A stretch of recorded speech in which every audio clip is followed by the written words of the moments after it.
So I remember for me, what started to happen was like, okay, well, what do I need to invest in to create a mindset from which I can fully serve and give myself to others and take care of myself and my family? Right. Because if I'm not investing in those things, then all of this is going to fall apart. 100%. Which is why when you walk through the 4 things at the beginning, Yeah. when you talked about physical well-being, mental well-being, spiritual well-being, and financial well-being, like that recipe makes a lot of sense to me. Yeah. And I guess what you're trying to do is trying to give people financial confidence rather than financial survival. Yeah, it's the basics of the education, right? Yeah. And one of the things that I try to do is I don't try to do is I don't want to say this is what you need to do. Of Go course. and put your money here. Of course. And that's why I'm not asking you that. But the reason why is because I did listen to those people. When you talk about the get rich quick schemes, I bought a lot of classes trying to learn about entrepreneurship and money, and some of them were very good, some of them were really bad. And the issue that I had was, the people that are like, this is the only thing you have to do, whether it's buy this type of ETFs, buy this type of real estate, invest in this type of business. It worked for them, but I have a different goal than them. I have a different background than them. I have a different experience than them. I have a different risk tolerance than them. And everybody that watches this is, again, going to be different. And so my whole goal is to give you the education so you can make a better decision for yourself rather than to tell you what to do. It's teaching you to learn rather than telling you what to do. Yes. And I'm really glad that that's the conversation we're having, and that's why I'm not asking you like, oh, what should we do this? Because you're absolutely right. Times are different. Years are different. I guess one of the biggest things that I know is on people's minds right now is people are scared of this crash they keep hearing about, right? So there's a lot of fear. And there's a lot of insecurity and a lot of anxiety. And the challenge is that forces us to shut down even more about money. Yeah. Because now we're all scared. Right. And no one wants to admit saying, yeah, I've wasted all my savings or I've done this. How again, not what to do, but how should people think about this? I'm very glad you brought that up because this is something that we need to talk about, because you have to, again, ask the question of why and start questioning things, because I'm just going to give you a little bit of a timeline because it helps me understand where we are. And I think it'll help the listeners understand where we're going. If you want to know where to find the most opportunity, because the reality is more millionaires are made during recessions and crashes than any other time.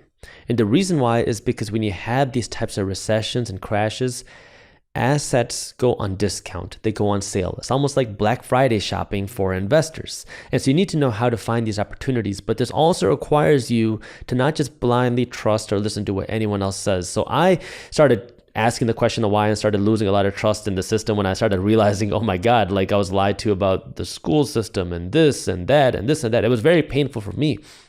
But if we go back a little bit and understand where we are in the economy and what might be coming, that will help you understand where to find the most opportunity. And I think that we are in store for a correction. The Fed is going to determine how bad it is. And there's a lot of factors that you want to pay attention to because there are real concerns and real issues in our economy and with inflation that we cannot ignore. The way that I can best explain that, because I'm kind of just like beating on the bush on this right now, is before the 2008 crash happened, the government and the Federal Reserve Bank kept saying that there's no real estate crash. The real estate market is very strong. And then once the real estate market started to go down in 2007, the Federal Reserve Bank, I'll explain what they are in just a second. They said that real estate is going down a little bit, but there's going to be no real estate crash and it's not going to affect any other aspect of our economy. And they made that statement publicly and said it again and again and again. And then what we saw happen was the entire real estate market imploded. Wall Street was on the brink of collapse. The entire financial system was on the verge of coming down. And after all of that, the Federal Reserve Chairman then came out and said, I had to say what I said because I did not want to incite panic and because of the political issues where I was told not to say certain things. So that was then. Now, before I go into 2020 and now, let me just explain what the Federal Reserve Bank is. The Federal Reserve Bank is known as the central bank in the United States. They control the monetary policy, meaning that they have the ability to print money, give this money to the government, and they also have the ability to influence and control interest rates. So they are the entity that can increase interest rates. That's the reason why we're seeing mortgage rates go up right now. They're the entity that can cut interest rates. And although they're called the Federal Reserve Bank, they're not federal. They say so on their website. They're not a reserve. They don't keep cash reserves anywhere. They're not a bank. You and I can't go there to deposit money. So now that we have that, let's kind of fast forward to where we are now. In 2020, the economy shut down due to the pandemic, but the government started spending money like crazy. And they were spending money that they didn't have. Where were they spending money? Well, they were giving out money in the form of unemployment checks. They were giving out stimulus checks. They were giving out big money to corporations. They were giving out big loans to corporations, and money was just being printed at free will. So the government was spending trillions of dollars that they didn't have. And this gave money to people and businesses. So people and businesses could buy things. You can spend money and buy whatever you wanted, because some people were making more money in unemployment than they were while they were working a job. And some businesses had so much cash in the bank because they got this huge check from the government from these business loans that they were giving, that they were just able to spend money like crazy. So people and businesses were buying things, although nothing was being produced. But the thing that was being produced was money. So this started to create supply chain issues, because now you go to the store and you keep buying all the clothes, you keep buying all the stuff that's there. However, no clothes are being produced. No items are being produced because the manufacturing plants are closed. People are not going to work. So what is that going to do? It creates a supply chain shortage, because now people are buying things, but nothing's being made. How is this possible? What happens if you can print money without creating wealth? Because that's what was happening. We were printing money, trillions of dollars, without actually increasing the amount of wealth. Well, this is what the definition of inflation is. You're inflating the monetary supply. You're increasing the amount of dollars out there. And the cost of that is you make the value of each individual dollar go down, because now you're just printing money without increasing wealth. And so in turn, the value of each individual dollar has to go down. And as soon as that started happening, I started making videos in 2020 talking about how the concern right now is deflation, meaning the value of the dollar is dropping. Your savings are becoming more valuable. Your earnings are becoming more valuable. However, be wary of inflation coming in the future, because that's the definition of inflation. You're printing more money. The value of a dollar will go down. It's almost like simple math. However, when this was happening, the Federal Reserve Bank was printing the money, and they kept saying, we're not worried about inflation. There's no concerns of inflation. There's no reason we would have inflation, because we can do that. Now, just think about that for a second. If the government and the Fed can print money on command, why do we have to pay for a mortgage? Can't they just pay that? Why do we even have to pay for taxes? They can just print that money out of thin air. The reason why they can't do that is the same reason why they can't give everybody $1 million and expect everybody to have a Lamborghini. It's because when you print this money, the value of the dollar drops. So fast forward to 2021, the early part of 2021, that was when the first glimpses of high inflation were being seen. And in the early part of 2021, the Federal Reserve Bank, who's in charge of the monetary system, said, there's no real inflation, nothing to be worried about. This is just a little blimp. And then came March, April, and that's when inflation didn't go away. It grew a little bit, and the Fed came out and they said, okay, inflation is getting a little bit worse. However, it's temporary. They said it was transitory, nothing to worry about. It'll be gone by the end of 2021. Well, fast forward to the end of 2021, inflation got worse. And that's when they admitted inflation is not transitory. This is going to be around for a while. And during the whole period, I kept saying, don't expect this to be transitory. It doesn't just magically go away. Then comes 2022. And that's when some of the stimulus started to go away and inflation did not slow down. And then came the fears of a recession. And I was talking about this, about how the high inflation is causing a slowdown in the economy, because when you have the prices of things go up so much, more of your income is being used to pay for your rent and your gas and your groceries. So you have less money to go out and buy other things. And if you have less money to buy anything else, if you have less money to go to Chipotle, then Chipotle is making less money. If Chipotle is making less money, they don't have money to hire more employees. They don't have money to open more stores. That's what contributes to an economic slowdown. And that's what was going on. And from January, February, March, all you kept hearing from the government and the Fed is the economy is so strong, there's no possible way we could see an economic slowdown. That continued April, May, June. Even at the time of us recording this video, I read an article this morning. The Federal Reserve Bank said, we're not going to enter a recession. There's no reason why we should. The government even said our economy is so strong, we're not seeing any signs of a slowdown. Everybody is doing very well. And it doesn't make any sense because, I mean, depending on when this airs, maybe things will change. But if people are struggling, paying their rent, paying their gas, buying their groceries, yeah, people are spending money. But the reason why they're spending money is because you have to pay more money for your groceries. Yeah. And now, I mean, if you just think about this from a practical level, people are having less ability to now go out and shop and be able to just buy things, which means businesses are hurting. So my thoughts are, unless this inflation magically goes away, like the Fed says it will, it is going to contribute to a economic slowdown.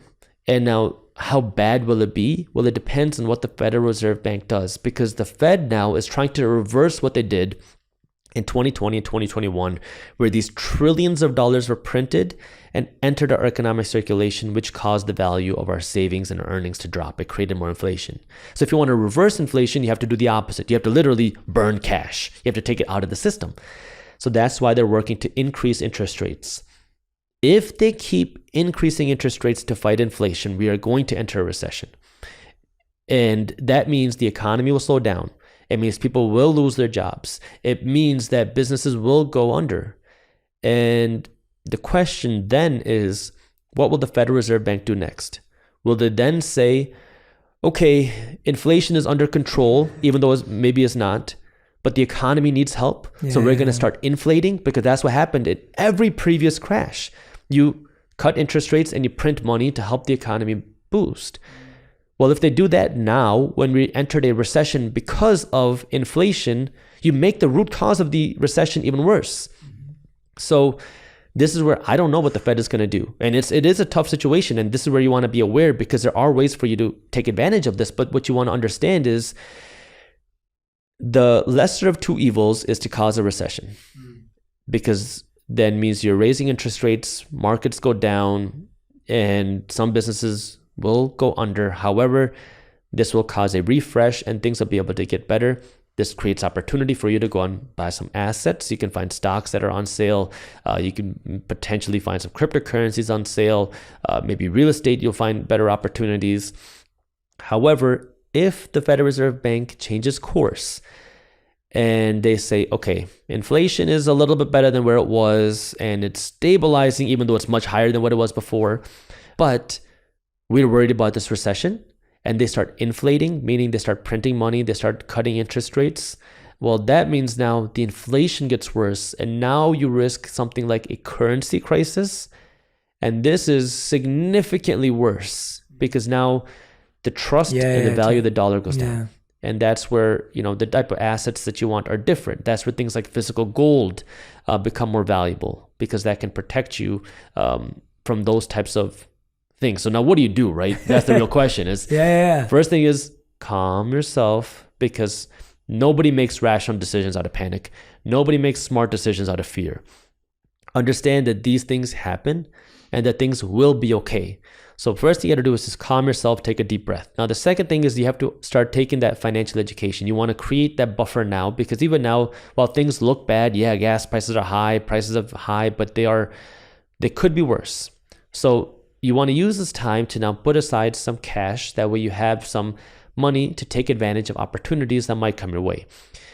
Now, the next thing is looking for what type of opportunities do you want? Do you want to invest in stocks? Do you want to invest in real estate? Do you want to invest in cryptocurrency or multiple of things? Once you know what you want to invest in, you make a list. You make a list of the things that you want to own, and now you're just waiting for a good buying opportunity.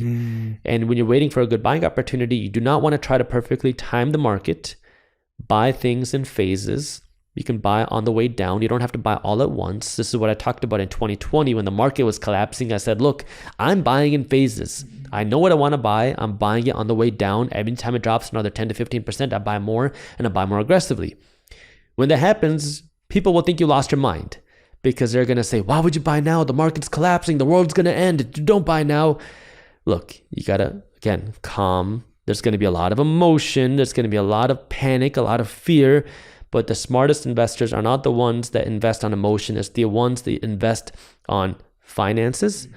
And so cut through that noise, just understand what you want to buy, look for a good buying opportunity, and then understand that if we go the other way, where we start inflating, well, then you could see the opposite happen. You could see asset prices crash upwards because now we're inflating, we're printing more money, and that can mean more money flows into the markets, and that can push asset prices upwards. So it's knowing what you want to buy. And in those situations, that's where things like gold can also be valuable. Now, the one thing that I want to mention about gold is I don't look at gold like an investment. For me, it's just an alternative form of savings. Mm-hmm. It's just hard money. It's holding it. Yeah. It's just holding something like that. It's another way to save money. So it's just finding the right opportunity. But at the end of the day, the number one best investment that you can make in any situation is investing in yourself. And understanding what is the most important thing right now: your physical health, your mental health, your spiritual health, your financial health, and understanding that, there's always going to be opportunities to take care of yourself in all of these places, but you need to be prepared. And, you put in that work now, that way you can find the best opportunities, that way you can take advantage of them. Because like I said earlier, the most millionaires are made during recessions and crashes than any other time. Yeah. But this means you have to think differently than the majority of people. Going back to why I call it the minority mindset. It's not about the way you look or your ethnicity or your skin color. It's the mindset of thinking differently than the majority of people. And this is where a lot of people get upset. You get angry, you kick and cry and scream. But this is where you want to think different. Look for the opportunity because it is there. And the last thing that I want to mention, which is kind of sad and scary, but something you want to be aware of, is when that 2020, the money printing happened, it was known as the biggest financial fraud in the history of America. And this has just come to light in the middle part of 2022, where they said that so many business owners and people who are not business owners took advantage of the government because there was such little oversight, where the government was just giving money to corporations and businesses and people, where it was the biggest fraud in the history of time. And even people, because so many people were taking this unemployment money that they shouldn't. And I remember, and I'll tell you from my personal experience, because I have a business, I kept being told, Jaspreet, you have to take this. It was called PPP, this PPP money. It's free. You don't have to pay it back. The government is giving you this money. You should take it. And they were giving a lot of money. I don't remember the exact number, but it was tens of thousands of dollars. And, we had expenses, like my rent for our office was like $4,300 a month. We have employees. We had a lot of issues going on because we didn't know where the economy was going to go. But I told everyone, I said, we're not taking that money. Told my banker, told my accountant, and they all thought that I was dumb because it's free money. But I was like, you don't get it. The most expensive type of money in the world is free money. I know who's paying for it, because when the government spends money, somebody has to pay for it. Either they raise your taxes to pay for it because they need more income, or they cut their expenses, meaning they cut your social security, they cut their welfare, they cut their things that they're doing, or they do the hidden tax, which is inflation, which means now people are going to pay for it in the form of higher prices. Yes. And who pays the price? The poor and the financially uneducated. Yeah. And I was like, I don't want to be a part of that. I'm not contributing to this because I know myself, I know my values, and I don't want to be a part of that. And so everyone thought that I was a dumb one, but here I am. Look, I'm not, I don't want to contribute to this. And I know who's going to pay the price. Wow. And I said the poor and the financially uneducated, and I purposely did not say the middle class, because when you have this type of high inflation, the middle class gets wiped out. Yeah. And it's the people who understand money that become more wealthy, the people that don't understand money that don't become wealthy. And it's very unfortunate. The reality is, this is the way the system works, and you have to understand it because it is profitable to keep people poor. Yeah. And it's very sad. But this is why you have to get financially educated. Absolutely. And I think everyone who's listening, the way to do that is make sure you subscribe to Market Briefs, and make sure you subscribe to the Minority Mindset YouTube channel as well. Really, really important and powerful ways to make sure that you have the education and insight you need to make those important decisions. I think so many of us are making decisions, as Jaspreet rightly said, based on emotion or feeling or playing catch up or FOMO, or someone else is doing it, so I need to do it, and those are not great decision-making tactics. Focus on getting the right insights, getting the right information, and make wise, calm decisions, as Jaspreet said.